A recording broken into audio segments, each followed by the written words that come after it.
Jai Hind students, today we will discuss one important question from History Grade 12, chapter number first, Bricks, Beads and Bones. The question is, archaeology records provide no immediate answer to the Harappa Central Authority. Analyze the different views. Question ये पूछा जा रहा है कि जो archaeological records मिले हैं वो इमीडिएट आंसर नहीं करते कि यहाँ पे सेंट्रल अथॉरिटी थी या नहीं थी। हमें इसके डिफरेंट व्यूज को देखना है। तो आंसर हम इस तरीके से लिखेंगे। देखिए, पहले आंसर लिखने से पहले समझ लीजिए कि उनके परसेप्शंस क्या क्या थे। तो यहाँ पे दो तरीके के हमें लोग देखने को मिल रहे हैं। एक ऐसे लोग मिल रहे हैं जो बोल रहे हैं कि यहाँ पे कोई सोसाइटी, ये पूरी सिविलाइजेशन में एक लीडर था। कुछ लोग बोल रहे हैं यहाँ पे लीडर नहीं था। अच्छा, एक तीसरा परसेप्शन देखने को मिलता है, वो भी हम डिस्कस करेंगे। तो पहला परसेप्शन देख लीजिए कि जो बोलते हैं कि जैसे अगर हम डिस्कस करें मोहनजोदारो के बारे में, तो मोहनजोदारो के बारे में बताते हैं कि यहाँ पे जो सिटी प्लानिंग थी वो दो पार्ट में डिवाइडेड थी और सीटाडेल लोअर टाउन से अलग था। और लोअर टाउन जो था वो लोअर टाउन बनाया गया था कॉमन पीपल के लिए और सीटाडेल बड़े लोगों के लिए बनाया गया था, इलाइट क्लास के लिए।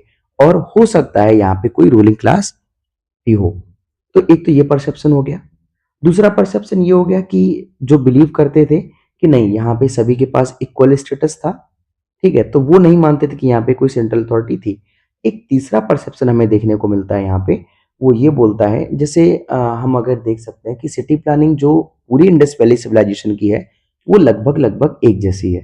हड़प्पा में भी वही है, मोहनजोदड़ो में भी वही है। कुछ सिटीज को छोड़ दिया जाए तो जहाँ वहां पे 3 स्ट्रक्चर का टाउन प्लानिंग देखने को मिलता है, अदरवाइज हमें 2 लेवल का टाउन प्लानिंग देखने को मिलता है। तो वो ये बोलते हैं कि नहीं, यहाँ पे कोई सिंगल स्टेट, ये पूरा का पूरा एक सिंगल स्टेट था। कोई यहाँ पे एक रूलर था जो पूरी की पूरी सिविलाइजेशन को लीड कर रहा था या रूल कर रहा था। तो इसका आंसर पढ़ते हैं। If we want to analyse the concept of central authority of Harappan civilization, the archaeological findings provide no immediate answer. Some regions have given by some archaeologists.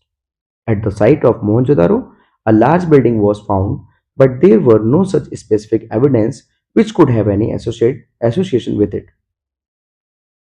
A stone statue was found at the site of Mohenjo-daro, labeled as the priest king. हाँ, यहाँ पे मोहनजोदड़ो में एक statue मिला है जिसको priest king बोला गया है। तो ऐसा मानना है कि वो मानते कंसीडर करते थे कि हो सकता है ये कोई भगवान हो या हो सकता है कोई एक सेंट्रल अथॉरिटी हो, कोई किंग हो।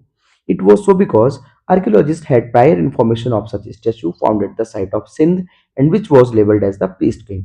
But till date, the ritual practices of Harappans have not been understood. So there were no regions of knowing whether those who perform ritual practices also held some political power. On the other hand, some archaeological have also the view that there were no rulers in the Harappan society.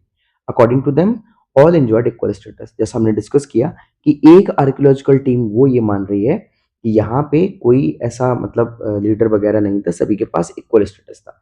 वहीं तीसरी एक जो team है वो ये बोल रही है, other archaeologist feel that there was no single ruler but there were several rulers. कुछ ये फील करते हैं कि यहाँ पे कोई एक सिंगल रूलर नहीं था, बहुत सारे रूलर थे। वहीं जो मैंने तीसरा परसेप्शन बताया था वहाँ पे कुछ स्कॉलर्स का मानना ये था कि ये पूरी की पूरी एक सिंगल स्टेट थी। यहाँ पे सारे के सारे आर्टिफैक्ट, सारे के सारे जो टूल्स मिले हैं, जो ब्रिक्स के साइज मिले हैं, वो लगभग लगभग एक है और सिटी प्लानिंग जो है वो एक जैसी है, इसलिए यहाँ पे एक ही लीडर था। तो इस तरीके से आप अपने आंसर को लिख सकते हैं। Thank you so much, we will meet in next class.